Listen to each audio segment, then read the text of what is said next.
हाय, आप सभी का पढ़ो और सीखो में स्वागत है।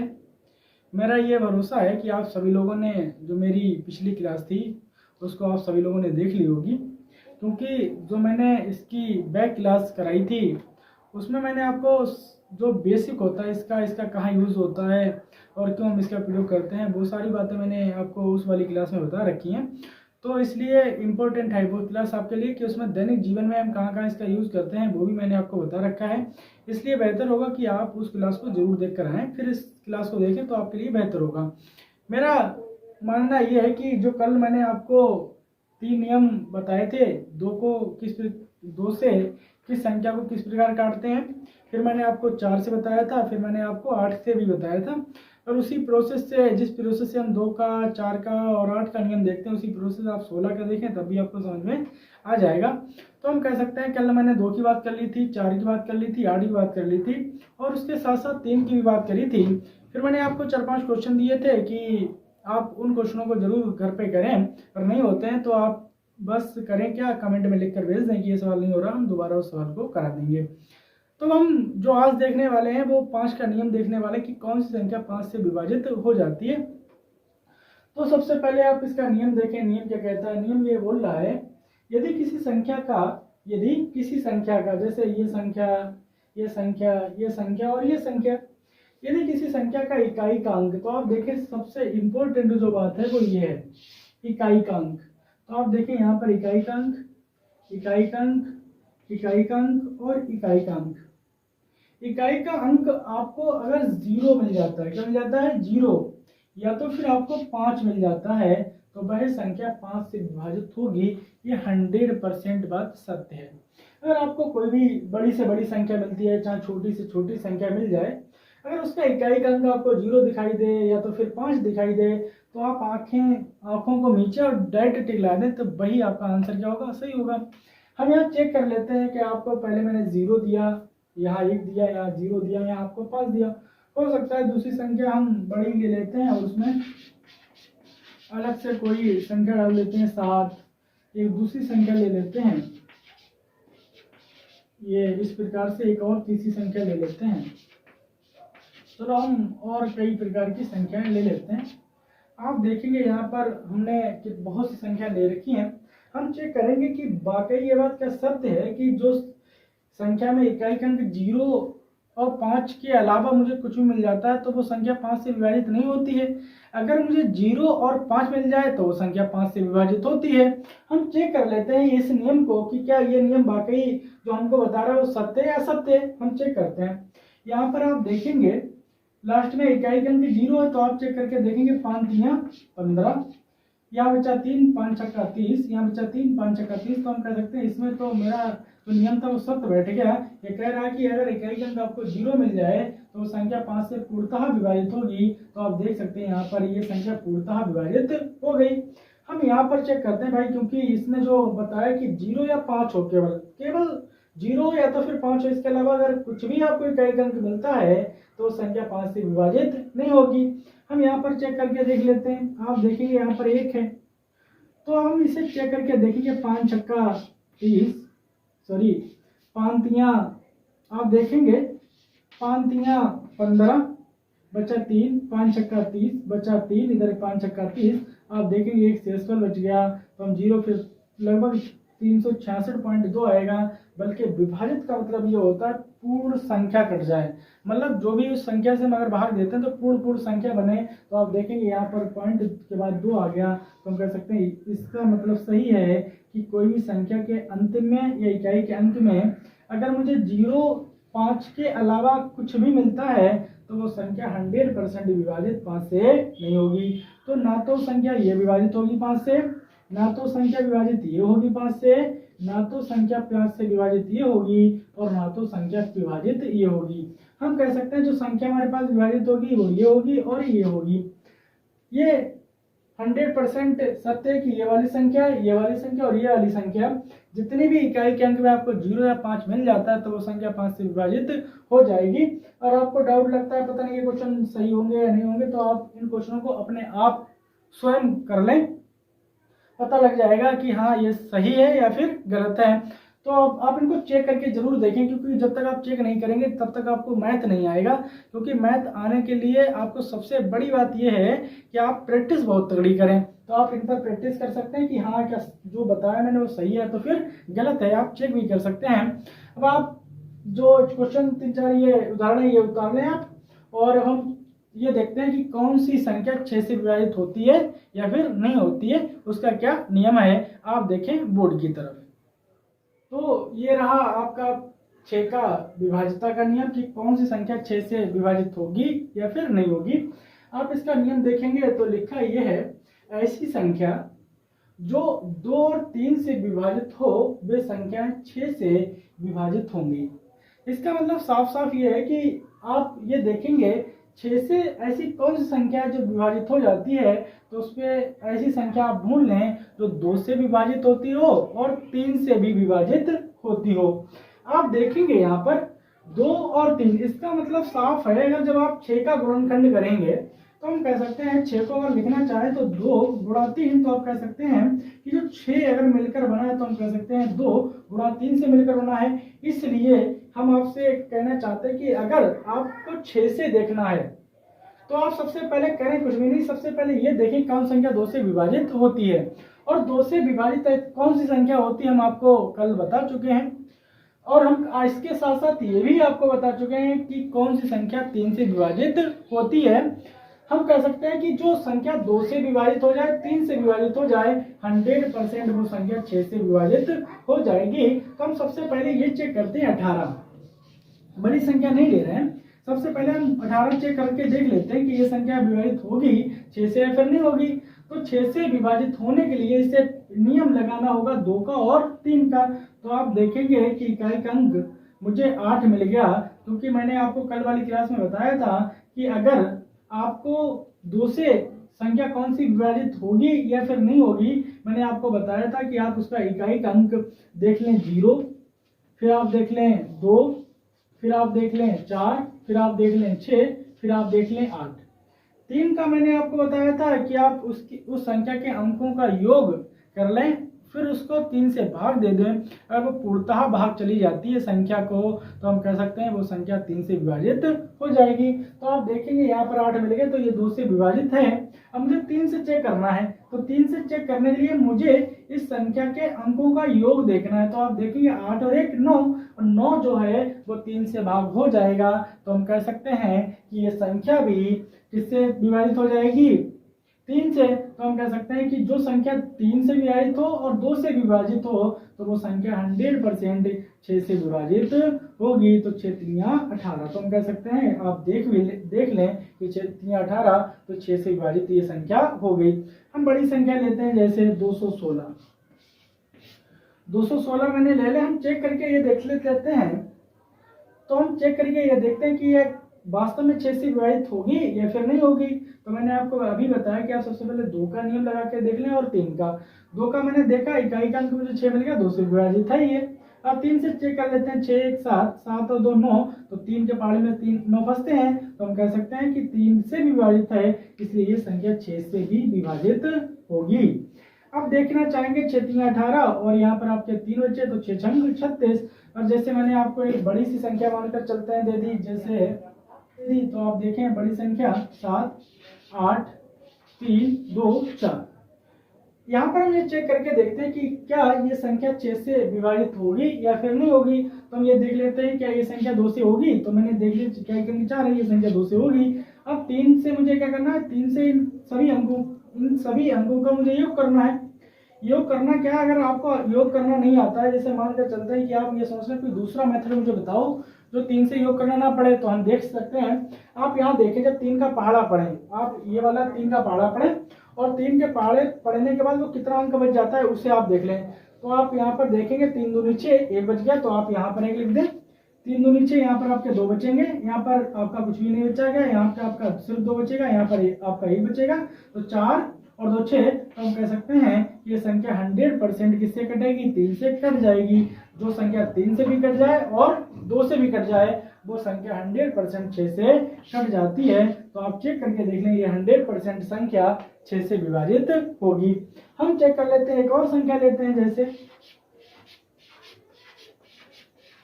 ये संख्या चेक करके देख लेते हैं कि ये संख्या 6 से विभाजित होगी। तो मैंने आपको बताया सबसे पहले 2 का नियम लगाकर देखें, तो 2 का नियम पहली ही बार में फेल होगा, तो हम कह सकते हैं ये संख्या 6 से विभाजित नहीं होगी, क्योंकि इकाई का अंक यहाँ पर 9 है, बल्कि संख्या 2 से वही विभाजित होती है जिसका इकाई का अंक कितना होना चाहिए, 0, 2, 4, 6 या तो फिर 8। तो हम कह सकते हैं कि अब आपको कोई दिक्कत नहीं रहेगी 6 से कौन सी संख्या विभाजित होती है, कौन सी संख्या विभाजित नहीं होती है। अब हम बढ़ते हैं 7 की तरफ। 7 का एक थोड़ा फंडा थोड़ा तगड़ा सा है, इसमें डायरेक्ट तो नहीं बता सकता, थोड़ी सी तुम्हें कैलकुलेशन करनी पड़ेगी, या तो हम कह सकते हैं आपको थोड़ी सी उसमें कैलकुलेशन करनी पड़ेगी। अगर आप उसको कर लेंगे तो आपके लिए बेहतर होगा। तो आप करेंगे क्या, सबसे पहले आप बोर्ड की तरफ देखें। तो अब आप देखें 7 की विभाजिता का नियम, तो हम कह सकते हैं कौन सी संख्या 7 से विभाजित होगी या कौन सी संख्या 7 से विभाजित नहीं होगी, हम उसके ऊपर एक बार बात कर लेते हैं। तो देखो इसका कोई नियम तो है नहीं कि मतलब आपको कुछ लिखा दें शब्दों में हम, तो हम कह सकते हैं बस इसका नियम जो है वो सिर्फ आप देख लें कि किस प्रकार से संख्या 7 से विभाजित होती है। आपको मानकर चलते हैं कोई संख्या इस प्रकार से देता है 1, 8, 7, 3, 2। इतनी बड़ी किसी ने आपको एक संख्या दे दी, आपको मानकर चलते हैं इतनी बड़ी किसी ने आपको संख्या दे दी, और एक और संख्या ले लेते हैं, जैसे मानकर चलते हैं 3, 2, 1, इतनी बड़ी संख्या दे दी, इसलिए हम आपको दूसरी संख्या 343 ले लेते हैं इस प्रकार की। तो आप यहाँ पर ये देखें कि जो संख्या हमारे पास 1, 2, 3, ये 3 संख्या क्या 7 से विभाजित होंगी या फिर नहीं होंगी। तो हम ये कैसे करके पता करें कि ये संख्या 7 से विभाजित होगी या फिर नहीं होगी। तो मैंने आपको अभी बताया है कि आप इसका नियम तो देखेंगे नहीं, बस आपको समझना होगा थोड़ा सा, तो आप ध्यान से समझें। आप करेंगे क्या, सबसे पहले जो आपको इकाई अंक मिले इसे आप 5 के साथ गुणा कर दें, तो आप देखेंगे 5 चौक 20, आप इसको छोड़कर और इसमें आप 20 को जोड़ दें, तो आप देखेंगे 2, 3, 2, 5 और 1। अगर ये संख्या 7 से विभाजित होती है तो 100% ये वाली संख्या भी पूर्णतः 7 से विभाजित हो जाएगी। तो हम चेक कर लेते हैं, तो आप देखेंगे 7 से 7 दूनी 14, बच्चा 1 उतारे 2, तो हम कह सकते हैं 7 के पहाड़े में 2 नहीं आते हैं, तो ये संख्या 7 से विभाजित नहीं होगी। यहाँ पर चेक कर लेते हैं कि संख्या ये 7 से विभाजित होगी या फिर नहीं होगी। तो मैंने आपको बताया कि आप इकाई का अंक छोड़ दें, लेकिन आपको जो भी इकाई का अंक मिल जाए उसे आप 5 से गुणा कर दें। तो आप 5 से गुणा करेंगे तो हम कह सकते हैं 5 दूनी 10, इसको आप छोड़ दें, बकाया इस संख्या के साथ जो भी आपसे गुणा होती है उस संख्या को छोड़कर उसके नीचे जो आपके पास 2 बची हैं उनमें आप 10 जोड़ दें, या जो भी आपका आता है उसको आप जोड़ दें। फिर आप देखेंगे 3, 7 और 1 8, 8 और 1, तब भी हम देखते हैं थोड़ी बड़ी संख्या है, तो हम फिर 5 3 15, इसमें 15 जोड़ देते हैं, इस 3 को हटा देते हैं, तो आप देखेंगे 8 5 13 के 3, हाथ से लगा 1, 8 1 9 1 10 का 0, हाथ से लगा 1 1 1 2। आप देखेंगे यहाँ पर अब जब हमारे पास 203 ज़्यादा नहीं बचा, हम चेक करके देख लेते हैं ये संख्या 7 से विभाजित होगी या नहीं होगी।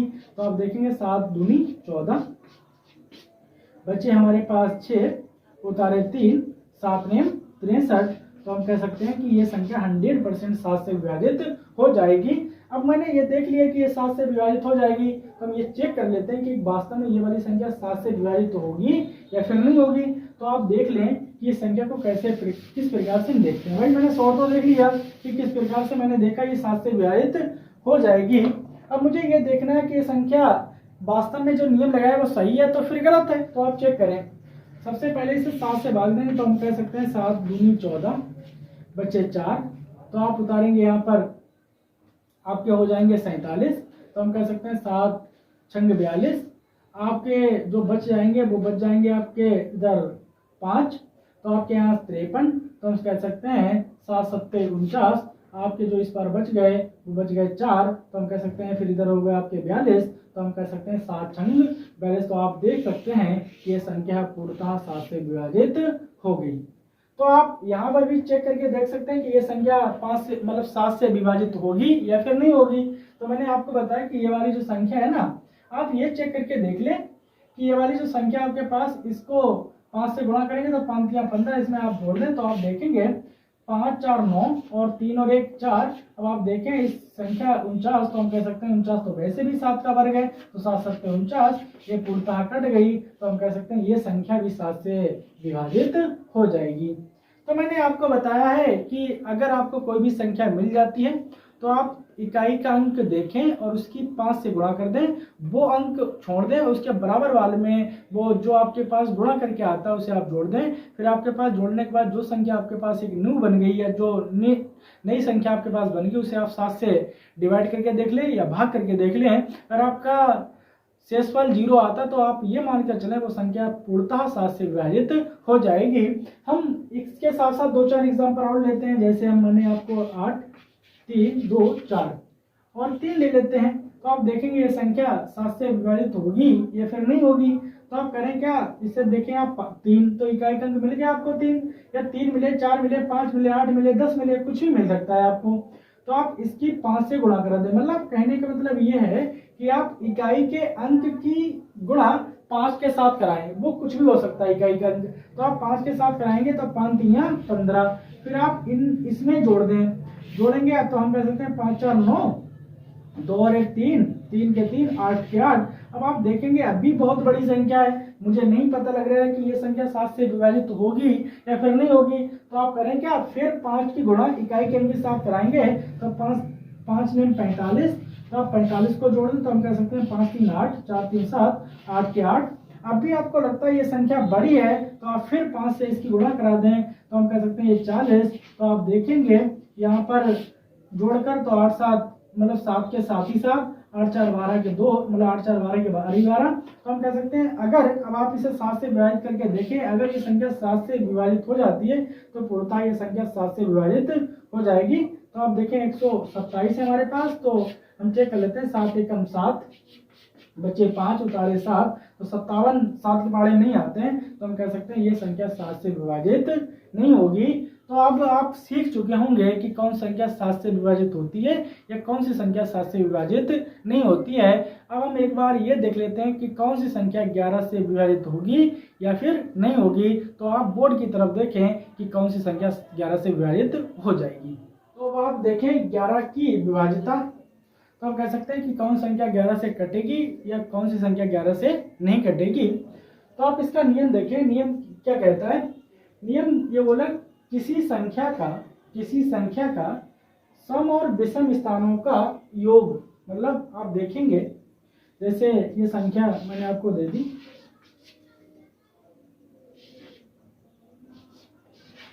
इतनी बड़ी आपको मैंने संख्या दे दी। फिर मैंने आपको बताया यह है कि किसी संख्या के सम और विषम स्थानों का योग। तो आप देखेंगे ये विषम है, ये विषम है, ये विषम है, ये समय, ये समय और ये सम है। क्योंकि 1 से स्टार्ट करेंगे 1 2 3 4 5 6, तो आप देखेंगे कि 1 को हम विषम कहते हैं और 2 को हम सम कहते हैं। जो तीसरा अंक होता है, तीसरे नंबर का होता है, तो हम कह सकते हैं उसे हम विषम कहते हैं, चौथे नंबर का हम सम कहते हैं, पांचवें का जो होता है उसे विषम कहते हैं, छठे का हम उसे सम कहते हैं। सम और विषम किसे कहते हैं वो इससे अगली वाली क्लास में देखेंगे हम। तो कहना ये किसी संख्या का सम और विषम स्थानों का योग का अंतर अगर 0 आए, 11 आए, 22 आए, 33 आए, 44 आए, 55 आए, 66 आए, 77 आए, तो वह संख्या 11 से विभाजित होगी, मतलब 11 से पूर्णतः कट जाएगी। तो आप इसमें देखें सबसे पहले 8,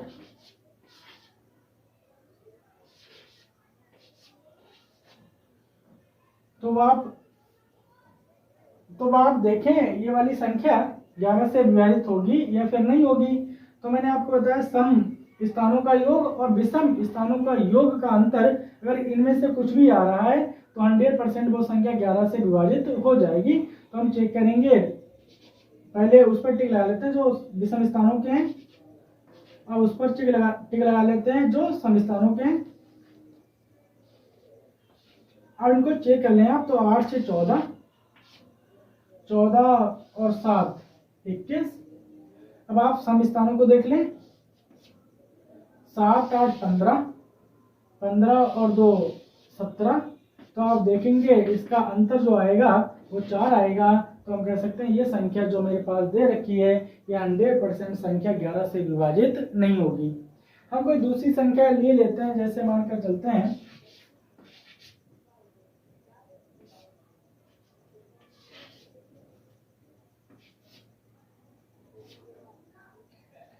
अब मैंने आपको ये संख्या दी।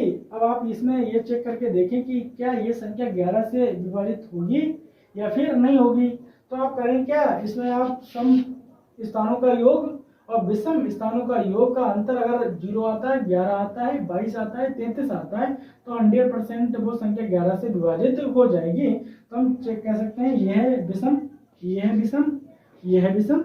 अब आप चेक करके देख लें तो सम, ये सम और ये सम। तो आप देखेंगे 8 1 9, 9 और 7, 9 7 16, तो आप 16 लिख लें। आप देखेंगे 9 8 17, 17 और 1 18, तो हम कह सकते हैं इन दोनों का जो अंतर आएगा वो आएगा 2। तो हम कह सकते हैं साफ तौर पर कि ये संख्या भी 11 से विभाजित नहीं होगी। तो ऐसी संख्या जिनका अंतर कितना आ जाए, आपको 0 आ जाए, 11 आ जाए, 22 आ जाए, 33 आ जाए, तो वह संख्या 11 से विभाजित हो जाती है। अब हम एक ऐसी संख्या लेकर देख लेते हैं। तो अब हम एक ऐसी संख्या लेकर देख लेते हैं जो 11 से विभाजित हो जाती है। तो आप देखेंगे 8, तो थोड़े से 4 5 1 8 और फिर 8। अब ये संख्या आप देख लें कि ये संख्या 4 से विभाजित होगी या फिर नहीं होगी। तो आप देखेंगे पहले विषम स्थानों का योग ये रहे, तो आप देखेंगे 4 1 5 5 और 8 13। अब आप सम स्थानों का और देख लें आप, तो 8 5 13, तो हम कह सकते हैं 13 और अंतर 13, तो आप देखेंगे 0, तो हम कह सकते हैं ये संख्या 100% 11 से विभाजित हो जाएगी। तो आपको ध्यान रखना होगा कि अगर आपसे कोई पूछता है कि संख्या 11 से विभाजित होगी या नहीं होगी, तो आप बस उसके सम स्थानों का योग और विषम स्थानों का योग का अंतर देख लें, और अंतर देखने के बाद आपको 0 मिलता है, 11 मिलता है, 22 मिलता है, 33 मिलता है, या तो फिर 44 या 55 इस प्रकार से मिलता जो 11 से विभाजित हो जाता है, तो हम कह सकते हैं 100% वो संख्या भी 11 से विभाजित होगी। शॉर्ट दूसरा ये है कि अगर आपसे कोई पूछता है ये संख्या मुझे बताओ कि ये संख्या 11 से विभाजित होगी या नहीं होगी, और आपको ये नपुर नहीं करना है कि कौन सी संख्या सम स्थानों की है, कौन सी विषम स्थानों की है, तो आप करें क्या, आप सबसे पहले दो संख्याओं का जोड़ा बनाएं, ये रहा और ये रहा। अब आप करें क्या, अब जब इसे आप देखेंगे कि जब दो का जुट्टा बन गया ना, इसे आप 11 से भाग देंगे तो 11 हटा दी 0 बच गया, और इसे आप देखेंगे हमारे पास ये आपके पास फिर दो का जुट्टा बन गया ना, ये वाला 2 का जुट्टा ये नहीं है, तो आप देखेंगे 11 चौक 44 और आपके यहाँ पर 7 बच गए, तो आपके 7 और ये 4 आपके, तो 7 4 11, तो हम कह सकते हैं कि 7 और 4 11 और 11 तो 11 से कटते हैं, तो हम कह सकते हैं ये संख्या 11 से कट जाएगी।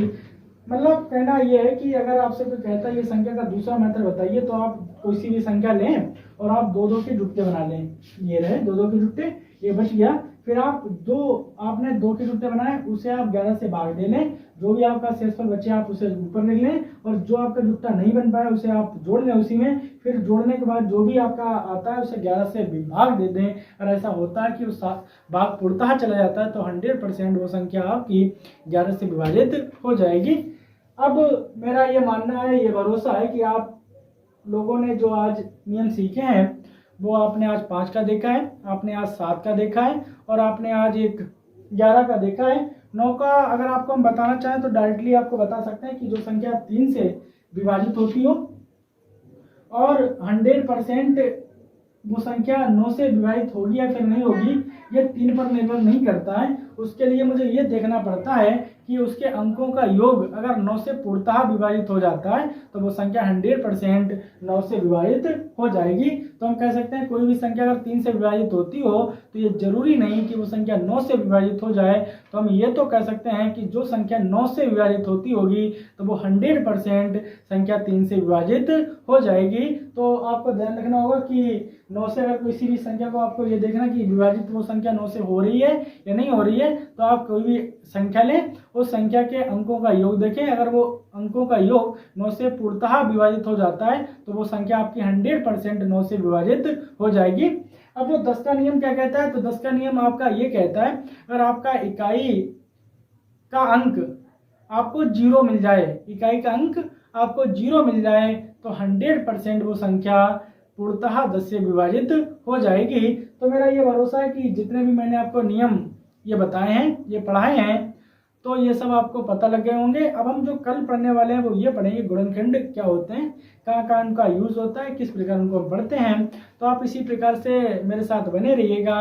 चलो आज हम चलते हैं। जय हिंद, जय भारत।